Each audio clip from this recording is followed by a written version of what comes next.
My life was normal, I said, voice echoing in the cold bedroom. Now it's gone. I was alone, perched on the edge of our half-empty bed, staring at the wide, gaping closet. The left side, where my wife's clothes once hung, was stripped bare. Her blouses, her fancy dresses, the row of color-coordinated shoes, all vanished. The overhead light flickered, reflecting on the glossy floor that looked emptier than it had ever been. It started when I came home early from a business trip to Portland. I was actually excited. Managed to wrap up everything a day early, thought I'd surprise Dana. We'd been married 4 years, together for 6. I was 29 when we married, so that put me at 32 now, her at 31. That day, the excitement in me was a slow burn. I even hummed a tune on the flight, imagining how she'd run into my arms when I stepped through the door. Instead, her car wasn't even in the driveway, and the house was eerily silent. I called out, "Dana?" But the silence that answered felt suffocating. Then I walked into our bedroom and saw that half of our closet was empty. Not messy empty, like she was trying on outfits, but deliberately cleared out, methodically done. My hands shook as I pulled out my phone to call her, straight to voicemail. That's when the text came in. "I can't do this anymore.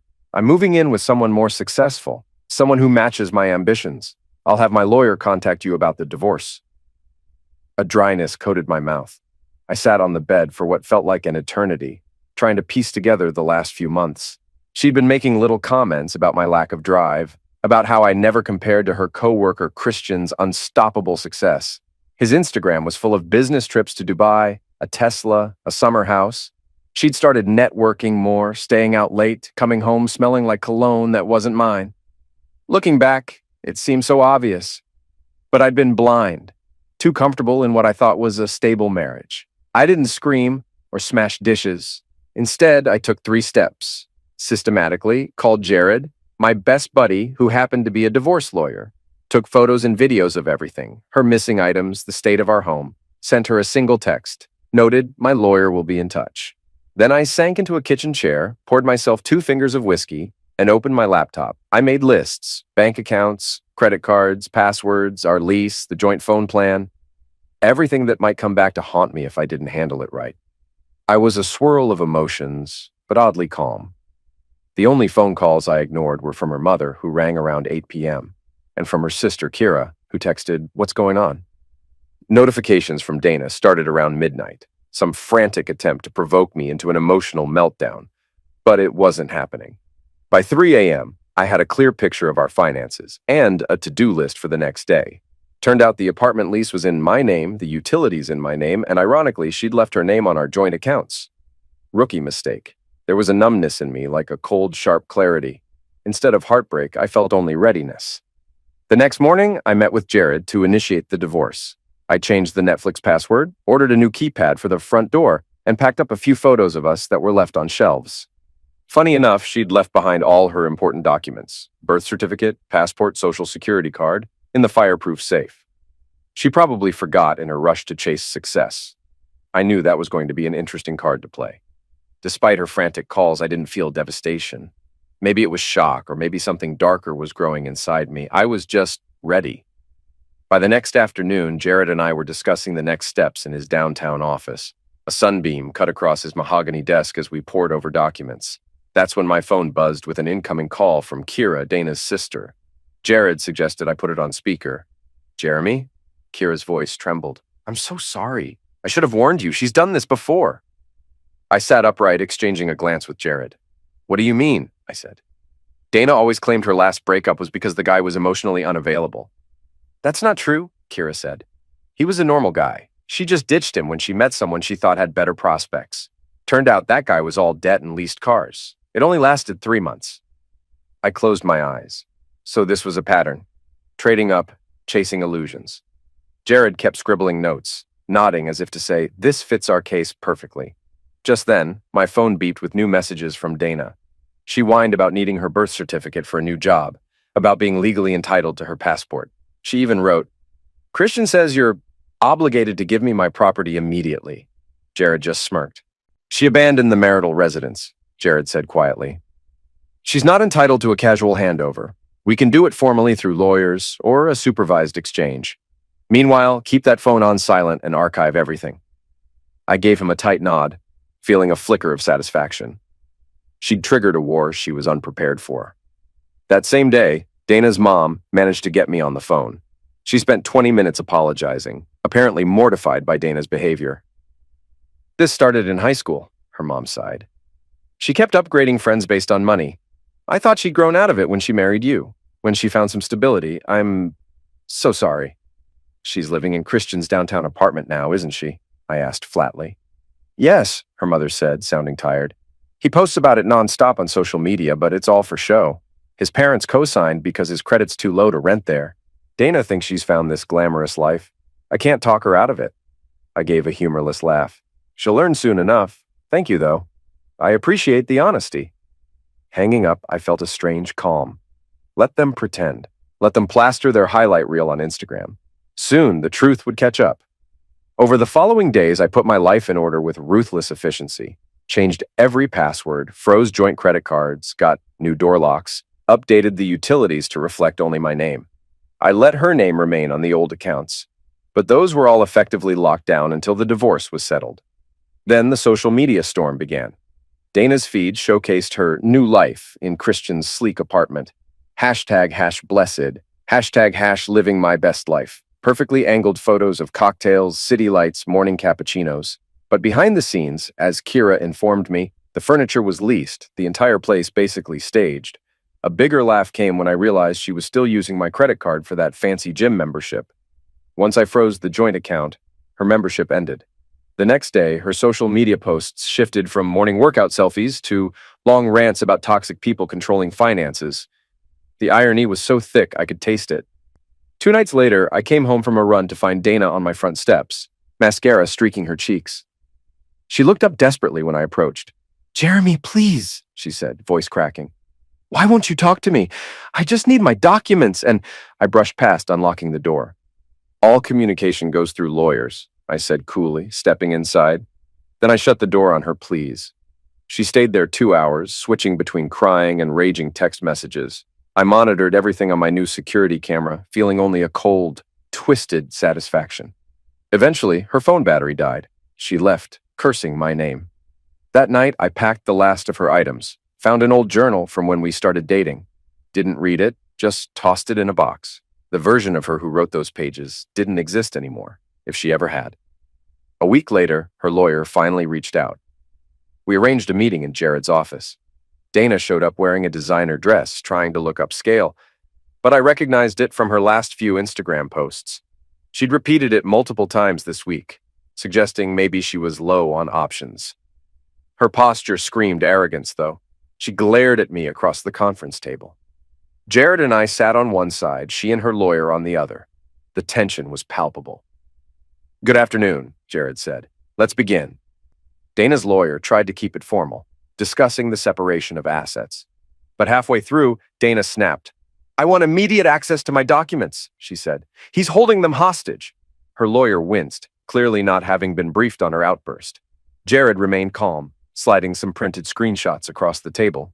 Dana's own social media posts bragging about leaving the past behind, moving in with Christian, plus the text confirmations that she'd walked out.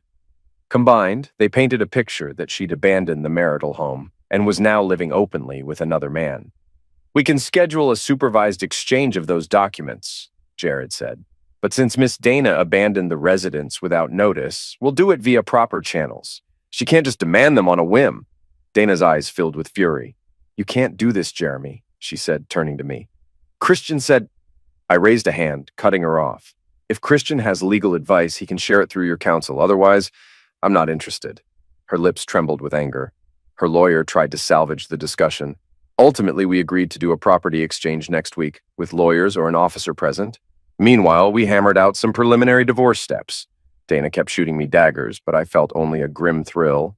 That same week, my job recognized how I'd stepped up during a project crisis. I got a promotion, a modest title bump, better pay, more flexible hours. Ironically, all while dealing with the unraveling of my marriage. I also found solace in the gym, dropped some weight, built some lean muscle.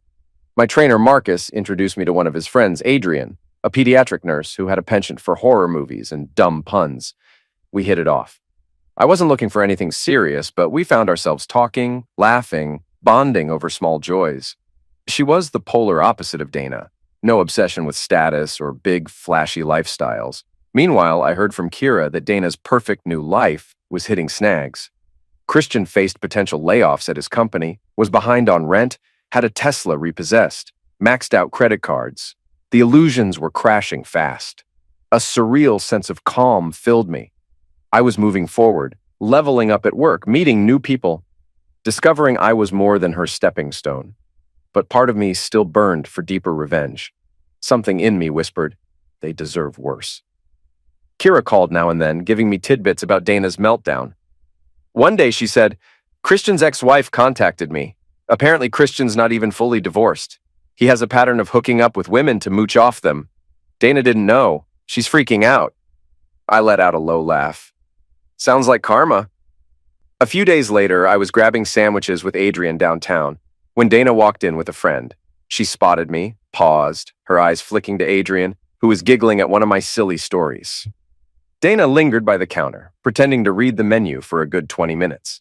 I kept chatting with Adrian, making sure to laugh casually, leaning in. I glimpsed Dana's reflection in the glass display. She looked both furious and confused. She left without ordering, shooting me a venomous stare. That night, texts from her flooded my phone. I can't believe you moved on so fast. Who is she? We need to talk about us. I made a mistake. I forwarded them to Jared, then turned off my phone and finished a movie with Adrian. The next morning, Dana showed up at my workplace, disheveled, clutching a Starbucks cup. Security stopped her from coming upstairs. She waited in the lobby for hours. I took a back exit to lunch, ignoring her presence. Later, her mother called me, saying Dana planned to move back home because Christian was a disaster. I just shrugged it off. I hope she finds what she's looking for, I said, then hung up. I realized I no longer felt vengeful or bitter, or so I thought. A supervised exchange for her documents and remaining belongings was scheduled at Jared's office. The day arrived. I showed up early with a box of her leftover clothes, the old journal, plus her birth certificate and passport in a sealed envelope. Adrian offered to come, but I told her it'd be too dramatic. Better I face this alone. At 2:15 p.m., Dana burst in, no lawyer in sight, Christian trailing behind, sporting a wrinkled suit that still had a rental tag half sticking out. Jared's secretary promptly called Dana's lawyer, who claimed he wasn't informed about this date. Red flag. The tension in the waiting room skyrocketed. Just give me my stuff, Dana snapped, reaching for the box. Jared quickly intercepted. We need your lawyer present before we finalize anything, Miss Dana.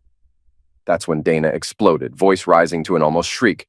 You think you're so smart playing these little games while I'm trying to rebuild my life? Did you enjoy watching me struggle? Was this your plan all along? I kept my voice steady. No plan, just consequences. Christian puffed up his chest. You're jealous because she upgraded. Some of us actually have ambition. I couldn't resist a barb. That's why your Tesla got repossessed, right? His face burned with anger. Dana's turned a deep shade of red. At least he has goals. All you ever cared about was your boring life. Christian shows me off, takes me places, isn't ashamed to post about our love. How's he paying for those fancy posts? I said quietly. Christian lunged forward, snarling, You don't know anything. Security hustled over just as Jared's assistant called for them. They escorted Christian back. Meanwhile, Dana switched tactics. Tears. She fell to her knees, mascara trailing down her cheeks. Jeremy, please, she sobbed. I messed up. I miss our life. Christian's apartment is being foreclosed. I have nowhere to go. I stared into her desperate eyes, recalling that text from months ago. Someone more successful. My voice was hollow. Should have thought of that before leaving me for bigger fish. She let out a choked scream. You heartless bastard. I gave you the best years of my life. I could have had anyone, but I settled for you. That's why I'm letting you go, I said calmly. So you don't have to settle anymore. Security finally dragged them out the glass doors. Outside, I saw them arguing in the parking lot. Christian waving his arms, Dana shrieking.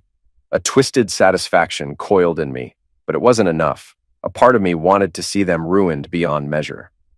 That evening, I got texts from Dana's mother scolding me for humiliating Dana in public. She called me cruel, said Christian claimed I was practicing financial abuse. I rolled my eyes. Then, a late-night phone call from Dad, who, ironically, was also disappointed in me for stooping to their level. I started to wonder, was I going too far? Then I remembered the betrayal, the illusions, the smug attitude. No, they deserved worse. Enough, I whispered to myself, pacing my living room. I realized that, despite my outward calm, inside me a savage thirst for retribution was building. I wanted them to feel not just the pinch, but the full destruction of their illusions. I called Jared. I have some evidence, I said, voice trembling with dark excitement. Financial stuff, possibly fraudulent, Dana forging my signature on small bank transfers, Christians scamming. Think we can push that? Jared sighed. Jeremy, we can file a complaint, sure. It might lead to an investigation. Are you sure you want to go down that road? I stared at the silent living room, the ghost of my marriage. Yes, I said coldly. I want them to burn. Within days, Jared quietly submitted evidence of possible forgery to the authorities, plus an anonymous tip about Christian's suspicious finances. Meanwhile, I took a step that even Jared cautioned against, reaching out to Christian's ex-wife. Through a friend of a friend, I got her contact. We had a brief phone call. I heard you might have had issues with Christian, I said, carefully. She let out a bitter laugh. He left me with thousands in debt. He was never the success story he pretends to be. Why? Because he's now scamming my ex-wife, essentially, I said. Any chance you have proof of his old stunts? She emailed me some old documents, credit card statements, messages, enough to paint a picture of a habitual con man. I forwarded it to Jared, along with a note. Use this if needed. Jared's response, you're playing with fire. But understood. Yes, I was. And it felt good. Over the next month, everything I'd set in motion came to fruition like a symphony of destruction. Christian defaulted on rent again, prompting eviction. The staged furniture was repossessed. He and Dana ended up squatting in a cheap motel or possibly at her parents' house. She posted on social media about hitting rock bottom, blaming me for ruining her life, claiming I withheld crucial documents so she couldn't get a new job. I watched from a distance, unmoved. Kira told me that the investigation into Christian's finances had begun. He might be facing lawsuits from old victims. Meanwhile, the divorce papers were nearly finalized. Dana's meltdown escalated. He manipulated me into leaving, she wrote online, painting herself as the victim of my neglect. Our mutual friends, those who once pitied her, turned skeptical upon seeing contradictory evidence. And me? My career soared. I'd found new strength, new confidence. Adrian and I grew closer. She offered a warmth and sincerity that reminded me life could be kind. But a piece of me still reveled in the cruelty of it all. They messed with the wrong man. A final hearing arrived for the divorce. A formality. The judge, having seen the evidence of Dana's abandonment, the documents, and her own public confessions, ruled overwhelmingly in my favor. I got to keep the apartment, the lion's share of assets. She was granted none of the spousal support she'd demanded. I watched her face contort in despair as the judge read the terms. Afterwards, she tried to catch me in the hallway. Jeremy, she pleaded, eyes brimming with tears. I have nowhere to go. Christian's facing charges. My parents are fed up. Can't we just talk? I met her gaze with ice-cold contempt. Talk? You want pity after you betrayed me for a man you thought was better, she sniffled. I was stupid, okay? You were always stable, but I got caught up in Christian's illusions. I regret it, I sneered. Regret doesn't erase the months of insults, your mother's arrogance, Christian's taunts. You chose your path. Now live with it. She collapsed into sobs, but I turned and walked away, letting the echo of my footsteps be her only response. That night, I ended up at Adrian's place, where she tried to comfort me. But a darkness lingered in my chest. My revenge was nearly complete. Yet I still felt an emptiness. Was this who I was now? A man who'd become a villain? Yes, because it was necessary. You might wonder where my brother comes into this. He had no role until, well, I discovered a deeper betrayal. Right after the divorce was finalized, I found out from a cousin that Dana had once confided in my own younger brother, Ryan, about her dissatisfaction with me. She'd met up with him for coffee several times, complaining that I was too average, lacking ambition. Allegedly, Ryan had encouraged her to find someone else, to aim higher. He was a borderline hustler type, always chasing schemes. That revelation snapped something in me. They'd plotted behind my back, my brother feeding her the confidence to leave me. He was part of the reason she found Christian so appealing. The rage flared again, scorching my insides. This betrayal spanned more than just my wife. My own flesh and blood had joined in the sabotage. I confronted Ryan. Is this true? I said, cornering him outside a bar one night. The neon lights cast a harsh glow on his startled face. He shrugged. So what if it is? Dude, you were content being some middle management guy. Dana's eyes were always on bigger fish. I just told her not to waste time if she wasn't happy. I clenched my fists. You stabbed me in the back, you scum. He laughed, a mocking sound. Don't be so dramatic. She was never fully satisfied. You'd have crashed and burned eventually. Without another word, I grabbed him by the collar and slammed him against the brick wall. My vision blurred with fury. You worthless traitor, I spat. You destroyed my marriage. You turned her away from me. He struggled, eyes wide. Get off me, psycho! He tried swinging a punch, but I blocked it. I pinned him, breathing ragged. You'll regret this, I said quietly. Just wait. Then I shoved him aside and stormed away, adrenaline pounding. The old me might have brushed it off, but I was no longer that man. Now I was the villain, and I had one more target, Ryan. Ryan owned a small consulting firm, which, from rumors, was mostly shady deals, questionable taxes, and borderline scams. Fueled by my thirst for vengeance, I started collecting info. I found old text messages from him to Dana, encouraging her to chase real success. I also discovered Ryan's corporate registration was messy. He'd once used my name to co-sign a business loan, forging my signature. I'd been unaware. Now that I had the forgery documents from my fiasco with Dana, my detective sense spiked. I had enough to bury him if I linked the evidence properly. So I did. I tiptoed around, calling old acquaintances, rummaging through old emails. Sure enough, I uncovered digital footprints proving he'd forged my signature to secure a small business loan. This was felony territory. I copied the files onto a USB drive, weighed my next step. If I reported him, it would lead to criminal charges. He was still my brother, but he was also a traitor who helped push my wife away. One night he texted me. We need to talk. Let's not be enemies. I can help you if you let this go. I replied, your help? I'd rather watch you burn. He tried calling, but I rejected it. The next day, I handed everything to Jared, who passed it to a contact in law enforcement. Even Jared seemed uneasy. Jeremy, this is intense. Are you sure? I stared at the blank wall of Jared's office. I am. He deserves it. Ryan must have gotten wind that something was happening. He showed up at my apartment, pounding on the door. I opened it a crack. Go away, I said. He shoved the door wide, stepping inside. I know what you're doing, he growled. You reported me, didn't you, over some forged signatures from years ago? I folded my arms, letting the door swing shut. You should have thought about that before messing with me. He balled his fists. You're a lunatic. You're going to destroy my life, my livelihood. A twisted smile crossed my face. Like you destroyed my marriage? Like you quietly encouraged Dana to leave me for a fraud? He lunged, and I was ready. Our fists collided in a flurry of rage. We tumbled over the couch, smashing into the coffee table. My knuckles cracked against his jaw. He landed a punch on my ribs.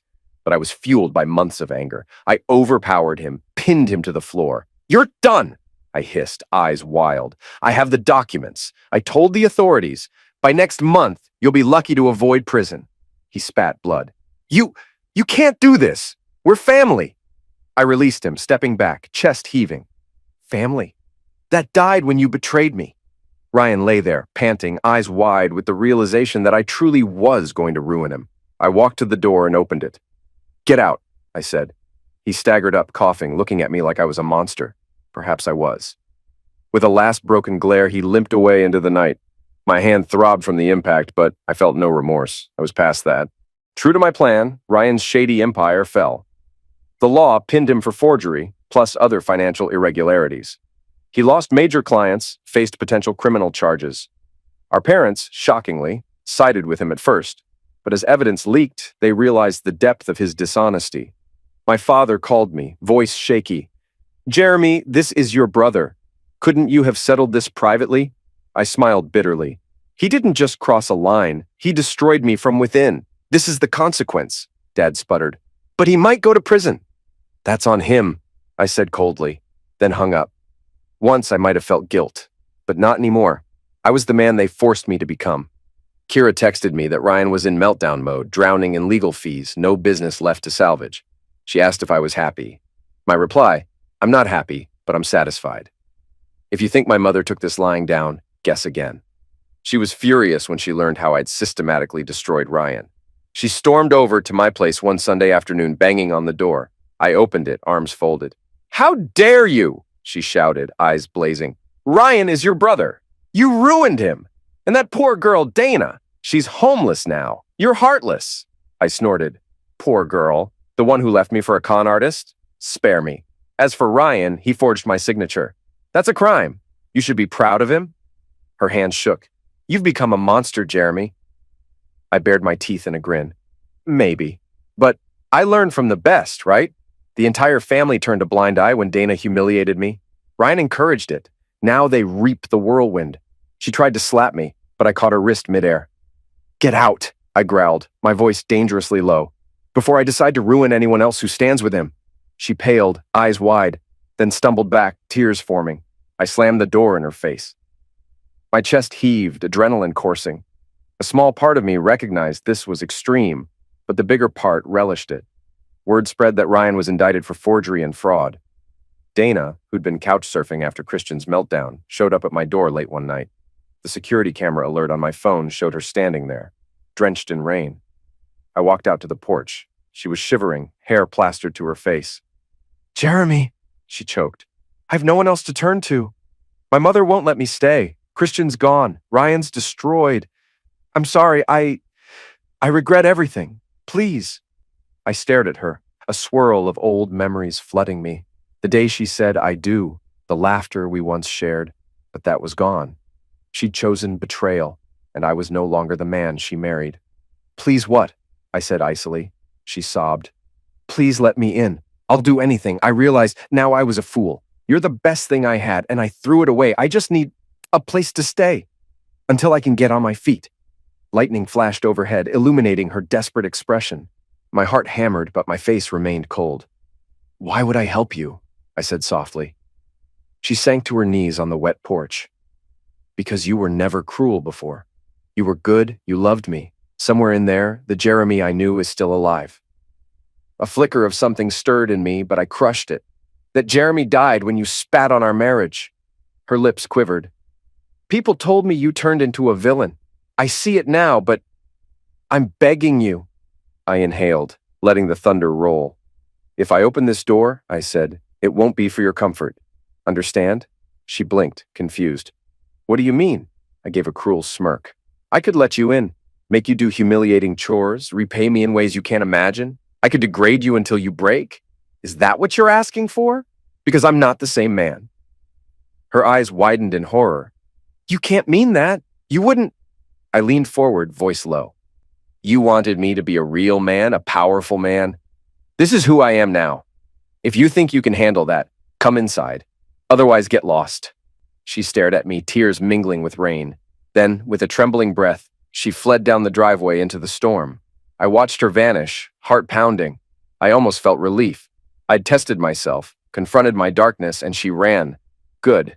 In the aftermath, the legal wheels turned. My divorce was fully finalized, awarding me the apartment, the majority of assets, and zero obligations to pay anything to Dana. Ryan faced trial for his forgeries, possibly looking at time behind bars or at least heavy fines. My mother disowned me, calling me a demon. I shrugged it off. Adrian noticed my darkness. One evening, she asked quietly, "Are you okay? You seem so on edge, like you're carrying a lot of hate." I sighed, staring at the city lights from her balcony. "They tore me apart, Adrian. They betrayed me. I had to do what I did. But sometimes I wonder if I lost too much of myself in the process."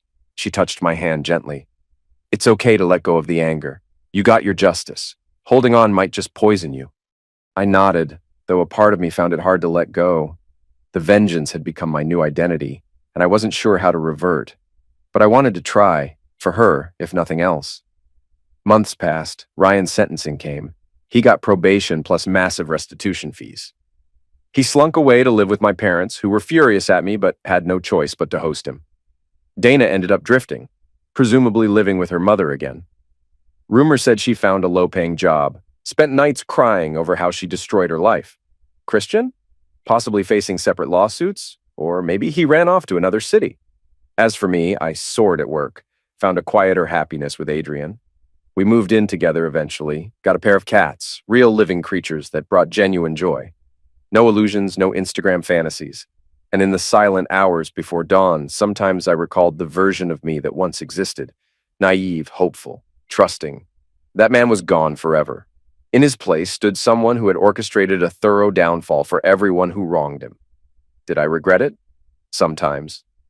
But then I'd remember the heartbreak, the sneers about my lack of ambition, the betrayal from my own flesh and blood.